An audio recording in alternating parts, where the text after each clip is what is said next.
રાજ્યમાં આયુર્વેદના નામે લોકોના આરોગ્ય સાથે ચેડા કરતા અને યોગ્ય ડિગ્રી વગર તબીબી પ્રેક્ટિસ કરતા તત્વો સામે હવે રાજ્ય સરકાર કડક વલણ અપનાવવા જઈ રહી છે. સુરત ખાતે આયુર્વેદિક ડોક્ટરો દ્વારા યોગગુરુ પ્રદીપ જોટંગિયા અને અન્ય નકલી ડોક્ટરો વિરુદ્ધ કરવામાં આવેલી રજૂઆત બાદ રાજ્યના આરોગ્ય મંત્રી પ્રફુલ પાનસેરિયાએ ગંભીરતા દાખવી કડક કાર્યવાહીની ખાતરી આપી છે. ગુરુ પ્રદીપ જોટંગિયા નિશાના પર કામરેજ સ્થિત આશ્રમમાં આયુર્વેદના નામે સારવાર આપતા પ્રદીપ જોટંગિયા વિરુદ્ધ આયુર્વેદિક ડોક્ટરોએ મોરચો માંડ્યો છે.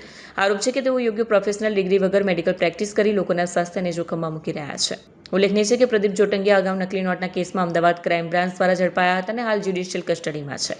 આવા કિસ્સાઓમાં દર્દીઓના મૃત્યુ થયા હોવાની પણ ઘટનાઓ નોંધાય છે. રાજ્ય સરકાર આગામી સમયમાં નકલી ડોક્ટરો સામે કડક કાયદો લાવી રહી છે. બજેટ સત્ર દરમિયાન આ અંગેના કાયદામાં જરૂરી સુધારા કરવામાં આવશે. હાલમાં ચૂંટણી આચારસંહિતા અમલી હોવાથી તે પૂર્ણ થતાની સાથે જ આવા તત્વો સામે તપાસ અને કડક ડ્રાઇવ શરૂ કરવામાં આવશે.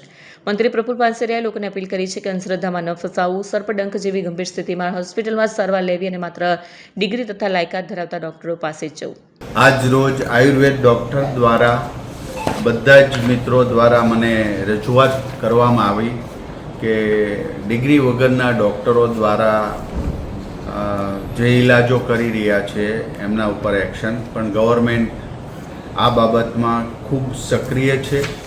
એટલા જ માટે આ વિધાનસભા સત્રની અંદર રજિસ્ટ્રેશન કરાવવા માટે સમય મર્યાદા પણ લંબાવવામાં આવી છે. દરેક ડૉક્ટર પોતાનું રજિસ્ટ્રેશન કરાવી અને સંસ્થા ઉપર રજિસ્ટ્રેશન નંબર અને આ રજિસ્ટર ગવર્મેન્ટ સાથે થયેલી સંસ્થા છે એવું માનીને લોકો દર્દીઓ ત્યાં આવશે. હું વિનંતી કરું છું દરેક પરિવારજનો ગ્રામ્ય સુધી કે આવા માન્ય ડિગ્રી પ્રાપ્ત કરનારા ડૉક્ટરો સાથે જ પાસે જ દવા લેવી જોઈએ. કારણ કે એક ડૉક્ટર પોતાની આખી યુવાની ભણીને પછી ડૉક્ટર બનતા હોય છે, તો જેની પાસે શરીર વિજ્ઞાનનું પૂર્ણ જ્ઞાન હોય છે. તો મારી દરેક લોકોને વિનંતી છે કે ડૉક્ટર પાસે જ દવા લેવા જાય અથવા ઓપરેશન કરવા જાય અથવા તો તપાસ કરવા જાય. ઘણા ગામો અંતરિયાળ વિસ્તારની અંદર સાપ વીસી કરડે છે, એમાં પણ દોરા ધાગા કરે છે, વીસી ઉતારવા જાય છે. આ લોકોને પણ વિનંતી કરું છું દવાખાને જવું જોઈએ, 108ને બોલાવો. 108ની અંદર પણ વ્યવસ્થા રાખી છે કે કોઈ સાપ કરડે, વીસી કરડે તો એને ઇમરજન્સીમાં એ ઇન્જેક્શન કે વગેરે આપી શકાય.